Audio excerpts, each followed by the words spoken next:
Hello everyone, welcome to my channel. आज आम सच्चिदानंद राउतराय संपर्कित केतगुड़े प्रश्नोत्तर आलोचना करवा। आज प्रथम प्रश्न रही सच्चिदानंद राउतराय प्रथम कविता संकलनटीर नाम कौन? ऑप्शन गुड़िक मध्य रही पाथेय, पल्लीश्री, पांडुलिपि, अभियान।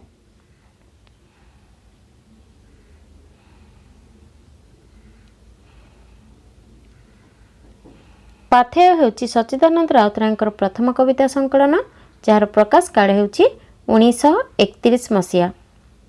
परवर्ती प्रश्न, ए दुनिया पांथशाले नीति केते पांथ, आसुछंती भिक्षु परी शून्य करी हाथ, जीवे पुणी एका शून्य फेरी निज पथे, मिलनर आडंबर लिभिजीव सते।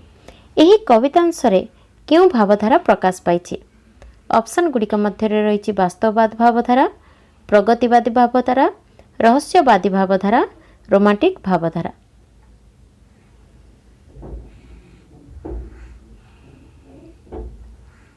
एथिरे आमे रहस्यवादी भावधारा देखिबा को पाइबा।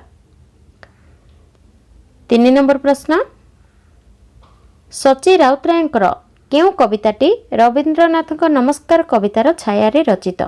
ऑप्शन गुड़िक मध्य रही प्रतिमा नायक, सृष्टि छंदे, पदध्वनि, मेलाणी।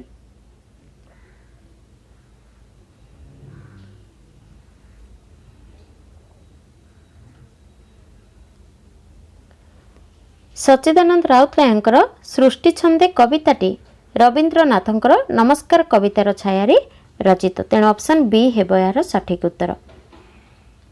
परवर्ती प्रश्न, सच्चिदानंद राउतराय क्यों कवितारे वास्तववादर प्रमाण मिले?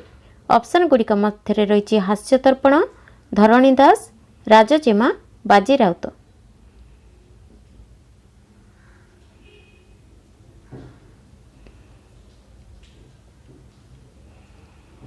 सच्ची राउतराय बाजी राउत कवितारे वास्तववादर प्रमाण मिले।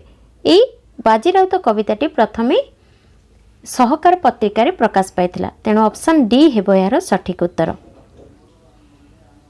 5 नंबर प्रश्न, सच्ची राउतराय क्यों कविता अत्याधुनिक कालर नारी जीवनर प्रतीकात्मक प्रकाश करे? ऑप्शन गुड़िक मध्य रही प्रतिमा नायक, रक्तशिखा, उमा, अलका सान्याल।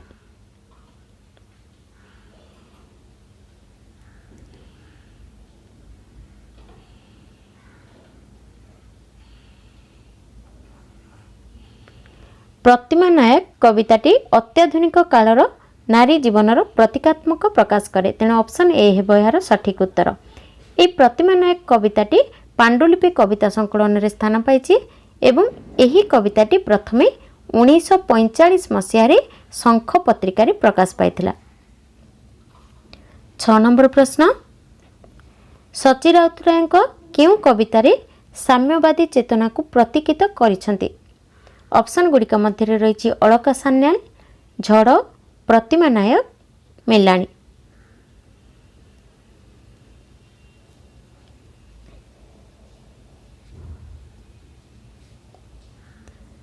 सच्ची राउतराय झड़ कवितारे साम्यवाद चेतना को प्रतीकित करछंती। 7 नंबर प्रश्न,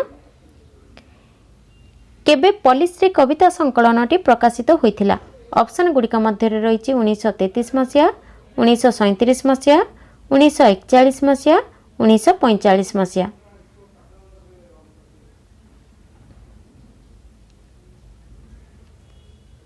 उन्नीस 1941 मसीह पल्लीश्री कविता संकलनटी प्रकाश पाइथिला एवं एई पल्लीश्री कविता संकलनटी 13 गोटी कविता स्थान पाइछि। परवर्ती प्रश्न, निम्नोक्त केउ कविताटी पल्लीश्री कविता संकलन रे स्थान पाई नाही?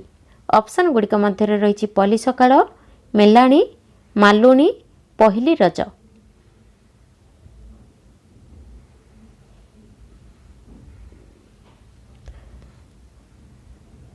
पल्लीश्री कविता संकलन रे मेलाणी कविताटी स्थान पाई नाही, तेणु ऑप्शन बी हेब यार सठिक उत्तर।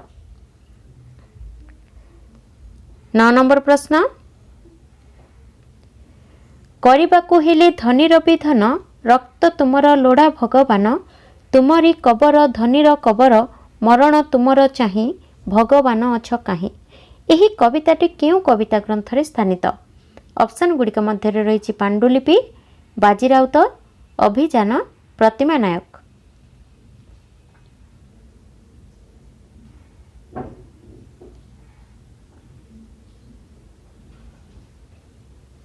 ଏହି ପ୍ରତିମା ନାୟକ କବିତାଟି ଅଭିଯାନ କବିତା ଗ୍ରନ୍ଥରେ ସ୍ଥାନ ପାଇଛି।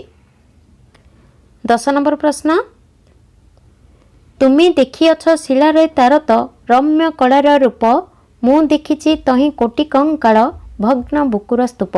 ଏହି ଉଦ୍ଧୃତାଂଶଟିରେ କେଉଁ ବାଦର ପ୍ରଭାବ ପରିଲକ୍ଷିତ ହୁଏ? ଅପସନ୍ ଗୁଡ଼ିକ ମଧ୍ୟରେ ରହିଛି ଅଭିବ୍ୟକ୍ତିବାଦ, ସ୍ୱଭାବବାଦ, ରୋମାଣ୍ଟିକ ବାଦ, କ୍ଲାସିକ ବାଦ।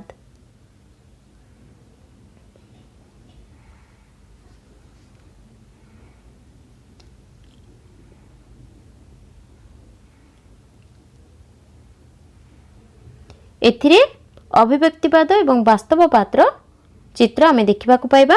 ଏହି କୋଣାର୍କ କବିତାଟି ପ୍ରଥମେ 1937 ମସିହାରେ ସହକାର ପତ୍ରିକାରେ ପ୍ରକାଶ ପାଇଥିଲା। 11 ନମ୍ବର ପ୍ରଶ୍ନ, କବି ସଚ୍ଚିଦାନନ୍ଦ ରାଉତରାୟଙ୍କର କେଉଁ କବିତାରେ ମିଥ୍ର ସଫଳ ପ୍ରୟୋଗ ପ୍ରଥମ ଥର ପାଇଁ ହୋଇଥିବାର ଜଣାଯାଏ? ଅପସନ୍ ଗୁଡ଼ିକ ମଧ୍ୟରେ ରହିଛି ରକ୍ତଶିଖା, ବାଜିରାଉତ, ପଲ୍ଲୀଶ୍ରୀ, ପାଣ୍ଡୁଲିପି।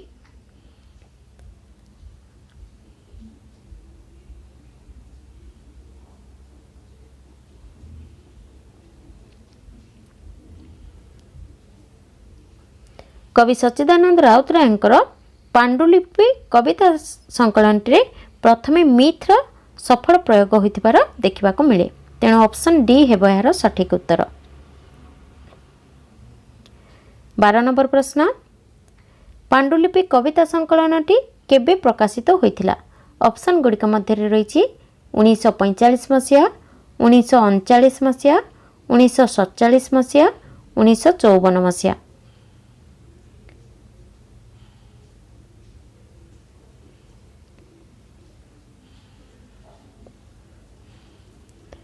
ପାଣ୍ଡୁଲିପି କବିତା ସଂକଳନଟି 1947 ମସିହାରେ ପ୍ରକାଶ ପାଇଥିଲା। 13 ନମ୍ବର ପ୍ରଶ୍ନ, ସଚ୍ଚି ରାଉତରାୟଙ୍କ କେଉଁ କବିତା ଦୁଇଟିରେ ଏକ ଅତି ବାସ୍ତବବାଦୀ ମନସ୍ତାତ୍ତ୍ୱିକ ବେଦନାବୋଧକୁ ପ୍ରକଟିତ କରିଛି? ଅପସନ୍ ଗୁଡ଼ିକ ମଧ୍ୟରେ ରହିଛି ପଶୁ, ରୁଟି, ରାକ୍ଷସ। ଉପରୋକ୍ତ ଏ ଓ ସି ଠିକ୍।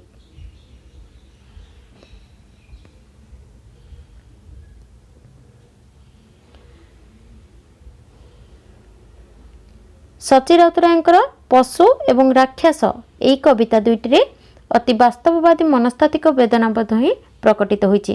ତେଣୁ ଏହାର ସଠିକ ଉତ୍ତରଟି ହେବ ଉଭୟ ଏ ଓ ସି ଠିକ୍। 14 ନମ୍ବର ପ୍ରଶ୍ନ, ପାଣ୍ଡୁଲିପି ସଂକଳନର କବିତା ଗୁଡ଼ିକ କେଉଁ ଦୁଇ ପ୍ରମୁଖ ଭାଗରେ ବିଭକ୍ତ ହୋଇଛି?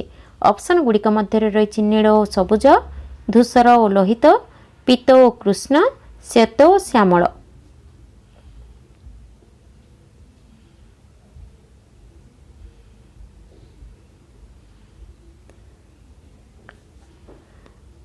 ପାଣ୍ଡୁଲିପି କବିତା ସଂକଳନଟି ଦୁଇ ଭାଗରେ ବିଭକ୍ତ ହୋଇଛି, ତାହା ହେଲା ଧୂସର ଓ ଲୋହିତ। ତେଣୁ ଅପସନ୍ ବି ହେବ ଏହାର ସଠିକ ଉତ୍ତର। 15 ନମ୍ବର ପ୍ରଶ୍ନ, କହ କହ ହେଲାଣି ପାହାନ୍ତି ଆଗର ସେ କଳାଘୁମ ଅଜଗର ରାତି କେଉଁ କବିତାର ଅଂଶବିଶେଷ? ଅପସନ୍ ଗୁଡ଼ିକ ମଧ୍ୟରେ ରହିଛି ଆମେରି, ମାଟିଆ ବୁରୁଜର ଜହ୍ନ, ମୁକ୍ତି, ଇସ୍ତାହାର।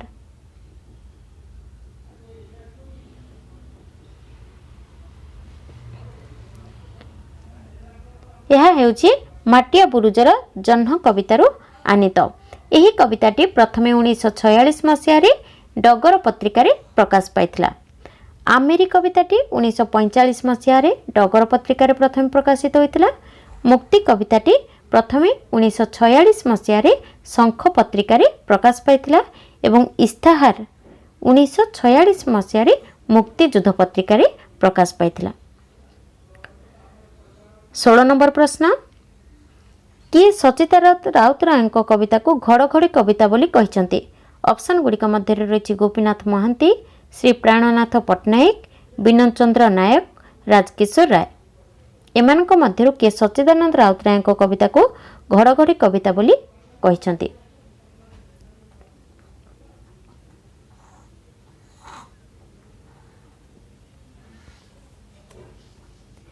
गोपीनाथ महांती 1938 मसीह सहकार पत्रिकार गणसाहित्य शिरोनाम कवि सच्चिदानंद सृष्टि को लक्ष्य करी तांको कविता को घड़घड़ी कविता बोली कहिसंती। तेणु ऑप्शन ए हेबो यार सठिक उत्तर। 17 नंबर प्रश्न,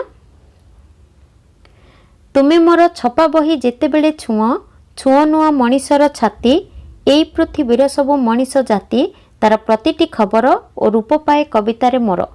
यही कवितांशटी केउ कवितारू आनीत? ऑप्शन गुड़िक मध्य रही स्मरण, अलका सान्याल, राजजेमा, माटिया बुरुजर जन्ह।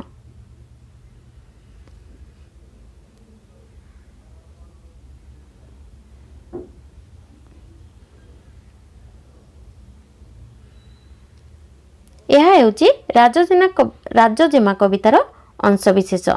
स्मरण, अलका सान्याल, राजजेमा एवं माटिया बुरुजर जन्ह ये सबु कविता गुड़िक पांडुलिपि कविता संकलन में स्थान पाई। परवर्ती प्रश्न,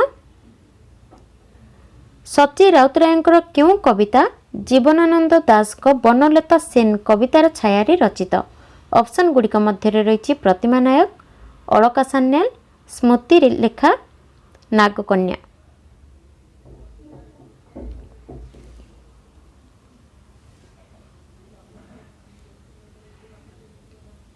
सची राउतराय अलका सान्याल कविताटी जीवनानंद दास को बनलता सेन कवितार छाया रचित होईछि। परवर्ती प्रश्न, निम्नोक्त क्यों काव्य को गद्य काव्य भाव में विवेचना करा जाए? ऑप्शन गुड़िक मध्य रही पांडुलिपि, पूर्णिमा, भानुमतीर देश, बाजीराउत।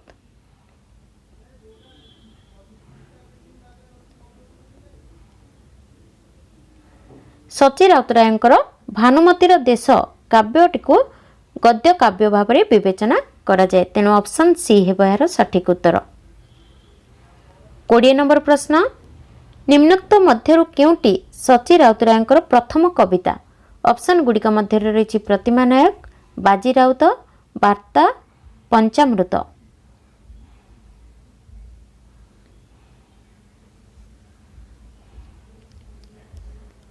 पंचामृत हेउची सची राउतराय प्रथम कविता। तेणु ऑप्शन डी हेबो यार सठिक उत्तर। 21 नंबर प्रश्न, सची राउतराय क्यों कवितारे तरंग और बनिता दुईटी प्रतीक चरित्र रूप में विद्यमान? ऑप्शन गुड़िक मध्य रही भानुमतीर देश, अलका सान्याल, रेस्नारा, आमिरी।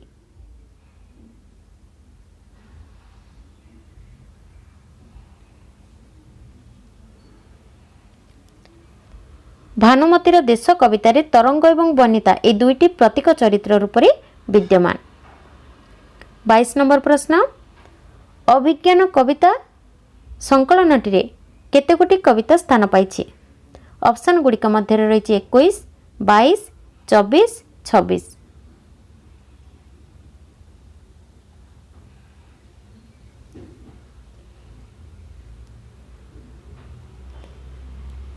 अभिज्ञान कविता संकलन 21 गोटी कविता स्थान पाई। 23 नंबर प्रश्न, हसिला ओठरे तार जह्न उठा रंग फूल फुटा बेलता दिहरे माछीर आखिरे तार खाली पचारिबा हर रंगी प्रश्नर पहाच यह क्यों कवितार अंशविशेष? ऑप्शन गुड़िक मध्य रही बसंतर निछक जिले में मत्स्यगंधा, एक फाल्गुनर सीमांत ट्रेन।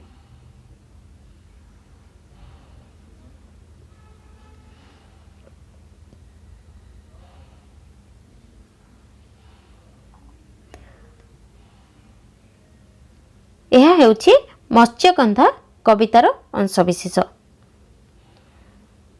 परवर्ती प्रश्न, तुमे मोर शेषबंदीशाला मुहि तुम शेषबंदी सीना यह क्यों कवितारू आनीत? ऑप्शन गुड़िक मध्य रही याही आखा, रेस्नारा, साढ़ीटा, समुद्र कूल।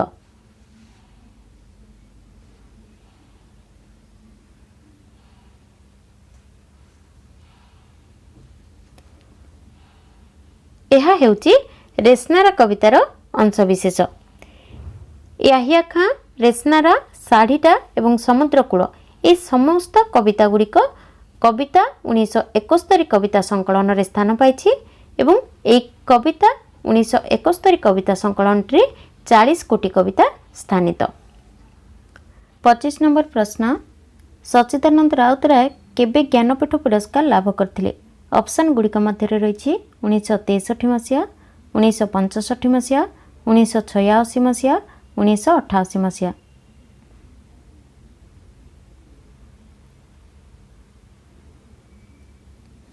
उन्नीस 1986 मसीह कृति समग्र पाई सच्चिदानंद राउतराय ज्ञानपीठ पुरस्कार लाभ करथिले। 1963 मसीह कविता 1962 कविता संकलन केंद्र साहित्य एकाडेमी पुरस्कार लाभ करथिले। 1965 मसीह माइक्रोभक्सी कविता संग्रह पाई सोवियत लैंड नेहरू पुरस्कार लाभ करथिले। 26 नंबर प्रश्न सची राउतरायଙ୍କର क्यों कविताटी मादलपांजी शैली रे रचित? ऑप्शन गुड़िक मध्य रही पिंजरा, फासीकुंट, छामुचिटाऊ, आहे महागणक।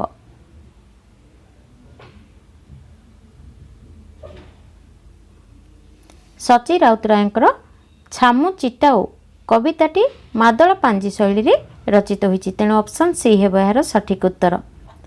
27 नंबर प्रश्न सची राउतरायଙ୍କର निम्नोक्त कृति गुड़िक मध्यरु केउटी काव्य नाटिका? ऑप्शन गुड़िक मध्य रही बाजी राउत, पूर्णिमा, पाथेय, अभिजा।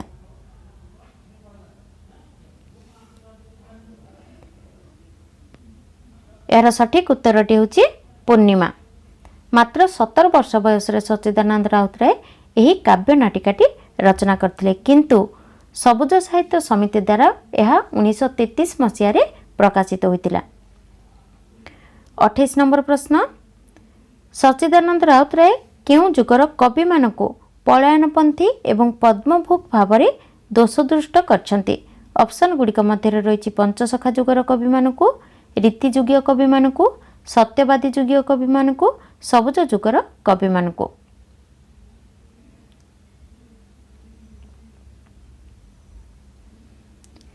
सच्चिदानंद राउतराय सबुज जुगर कवि मानकु पलायनपंथी और पद्मभूक भाव में दोषदृष्ट करछन्ति, तेणु ऑप्शन डी हेबो यार सठिक उत्तर।